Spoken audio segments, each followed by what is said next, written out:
Bomba dell'ultimo minuto, tifosi del Napoli. La notizia del possibile ingaggio di un centrocampista esperto sta agitando il mercato dietro le quinte. Per non perdere nessun dettaglio, iscriviti subito al canale e attiva la campanella per rimanere sempre aggiornato. Lasciate un like e mostrate il vostro sostegno al Napoli mentre esploriamo gli sviluppi di questa situazione. Il nome del momento è quello di Danilo, centrocampista brasiliano della Juventus.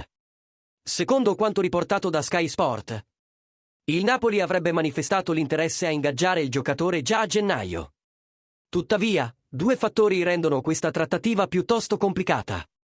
In primo luogo, il contratto di Danilo con la Juventus dura fino al 2025, con la possibilità di un prolungamento fino al 2026, il che significa che il giocatore non potrebbe partire in prestito. Le sue opzioni sono limitate a un trasferimento con contropartita economica, a uno scambio o a una rescissione consensuale. Una decisione che i bianconeri difficilmente prenderanno in considerazione a questo punto, soprattutto dopo due gravi infortuni in squadra. Un altro punto è l'alto stipendio di Danilo, attualmente fissato a 4 milioni di euro netti a stagione. Per arrivare al Napoli dovrebbe accettare una riduzione significativa dello stipendio, cosa che, per un 33enne, potrebbe non essere fattibile.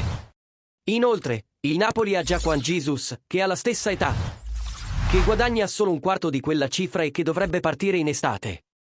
Danilo, con i suoi trascorsi vincenti in grandi club come Porto, Real Madrid e Manchester City, porterebbe sicuramente esperienza e qualità alla squadra.